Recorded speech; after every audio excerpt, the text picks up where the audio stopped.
വരുന്ന നിയമസഭാ തെരഞ്ഞെടുപ്പിൽ സ്ഥാനാർത്ഥിയാകാൻ താൽപര്യമുണ്ടെന്ന് AICC നേതൃത്വത്തെ അറിയിച്ച കോൺഗ്രസ് വക്താവ് ഷമാ മുഹമ്മദിന്റെ നീക്കം കേരളത്തിലെ രാഷ്ട്രീയ കേന്ദ്രങ്ങളിൽ വലിയ ചർച്ചകൾക്കും വിഭാഗീയതയ്ക്കും വഴി തുറന്നിരിക്കുകയാണ്.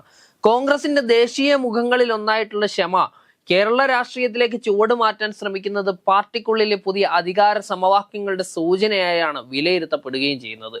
രാഷ്ട്രീയത്തിൽ സജീവമായി പ്രവർത്തിക്കുന്ന ഏതൊരാൾക്കും ജനവിധി തേടാൻ ആഗ്രഹമുണ്ടാവുക സ്വാഭാവികമാണെന്നും താൻ സ്ഥാനാർത്ഥിയാകാൻ യോഗ്യയാണോ എന്ന് തീരുമാനിക്കേണ്ടത് പാർട്ടിയുടെ ദേശീയ നേതൃത്വമാണെന്നും ഷമ വ്യക്തമാക്കി.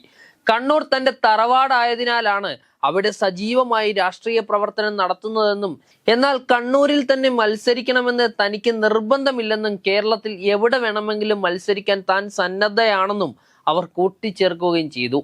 സ്ത്രീകൾക്കും പുതുമുഖങ്ങൾക്കും ഇത്തവണ തെരഞ്ഞെടുപ്പിൽ വലിയ മുൻഗണന നൽകുമെന്ന് പ്രതിപക്ഷ നേതാവ് VD സതീശൻ നേരത്തെ തന്നെ പ്രഖ്യാപിച്ച സാഹചര്യത്തിൽ ആ പരിഗണന തനിക്കും ലഭിക്കുമെന്ന ശക്തമായ പ്രതീക്ഷയിലാണ് ഷമാ മുഹമ്മദ് മുന്നോട്ട് പോകുന്നത്. തനിക്ക് സീറ്റ് നൽകുന്ന കാര്യം പാർട്ടിയാണ് തീരുമാനിക്കേണ്ടതെന്നും തനിക്കെതിരെ പാർട്ടിയിൽ ആരെങ്കിലും ബോധപൂർവം പ്രവർത്തിക്കുന്നുണ്ടെന്ന് കരുതുന്നില്ലെന്നും അവർ മാധ്യമങ്ങളോട് ആത്മവിശ്വാസത്തോടെ തന്നെയാണ് സംസാരിച്ചതും. എന്നിരുന്നാലും കണ്ണൂർ മണ്ഡലത്തിൽ സീറ്റ് ഉറപ്പിക്കാനാണ് ഷമാ മുഹമ്മദിന്റെ പ്രാഥമികമായിട്ടുള്ള ശ്രമം. എന്നാൽ കണ്ണൂർ ജില്ലാ കോൺഗ്രസ് കമ്മിറ്റി നേതൃത്വം ഈ നീക്കത്തോട് ഒട്ടും അനുകൂലമായല്ല പ്രതികരിക്കുന്നത്. കണ്ണൂരിൽ ഒരു വനിതാ സ്ഥാനാർത്ഥിയെയാണ് പരിഗണിക്കുന്നതെങ്കിൽ മുൻ മന്ത്രി N രാമകൃഷ്ണന്റെ മകൾ അമൃത രാമകൃഷ്ണനാണ് ജില്ലാ നേതൃത്വത്തിന്റെ മുൻഗണനാ പട്ടികയിലുള്ളത്. പ്രാദേശികമായിട്ടുള്ള സ്വാധീനവും മണ്ഡലത്തിലെ താഴെത്തട്ടിലുള്ള പ്രവർത്തന പാരമ്പര്യവും അമൃതയ്ക്ക് അനുകൂല ഘടകങ്ങളായി പാർട്ടി കണക്കാക്കുകയും ചെയ്യുന്നുണ്ട്. ഇത്തരത്തിൽ പ്രാദേശികമായി വേരുകളുള്ള നേതാക്കളെ മറികടന്ന് ദേശീയ വക്താവ് എന്ന നിലയിൽ ഷമയെ പരിഗണിക്കുന്നത് പ്രവർത്തകർക്കിടയിൽ പ്രതിഷേധം ഉണ്ടാക്കുമെന്നാണ് DCCയുടെ വിലയിരുത്തൽ.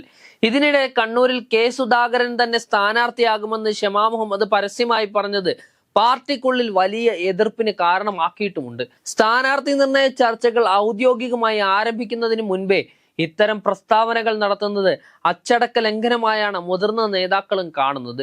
ഇത് സുധാകരനെ അനുകൂലിക്കുന്നവരിലും എതിർക്കുന്നവരിലും ഒരുപോലെ ആശയക്കുഴപ്പവും സൃഷ്ടിച്ചിട്ടുണ്ട്.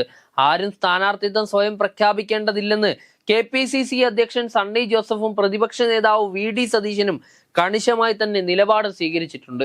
സ്ഥാനാർത്ഥി നിർണയം പാർട്ടിയുടെ ഔദ്യോഗിക സംവിധാനത്തിലൂടെയും സ്ക്രീനിംഗ് കമ്മിറ്റിയുടെയും ഹൈക്കമാൻഡ് തീരുമാനപ്രകാരവും മാത്രമേ നടക്കൂ എന്ന് നേതാക്കൾ അസന്നിഗ്ധമായി പ്രഖ്യാപിച്ചു കഴിഞ്ഞിരിക്കുകയാണ്.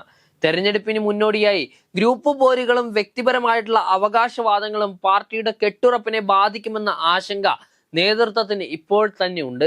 എന്നാൽ നേതൃത്വത്തിന്റെ ഈ നിലപാടിനെതിരെ സുധാകരന്റെ അനുകൂലികൾ സോഷ്യൽ മീഡിയയിലൂടെ ശക്തമായ പ്രതിഷേധവുമായി രംഗത്തെത്തിയിട്ടുണ്ട്. സ്ഥാനാർത്ഥിത്വത്തെ ചൊല്ലിയുള്ള ഈ തർക്കങ്ങൾ മുറുകിയതോടെ കണ്ണൂരിലെ കോൺഗ്രസ് രാഷ്ട്രീയം തെരഞ്ഞെടുപ്പിന് മുൻപേ തന്നെ അതീവ കലുഷിതമായി മാറിയിരിക്കുകയാണ്.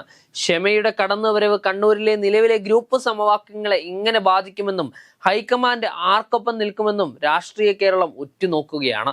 വരും ദിവസങ്ങളിൽ സ്ഥാനാർത്ഥി പട്ടികയ്ക്ക് അന്തിമ രൂപമാകുന്നതോടെ ഈ തർക്കങ്ങൾ പരിഹരിക്കപ്പെടുമോ അതോ കൂടുതൽ ശക്തമാകുമോ എന്ന് കോൺഗ്രസിനെ സംബന്ധിച്ച് നിർണായകമായിട്ടുള്ള ഒരു പ്രശ്നമാകും.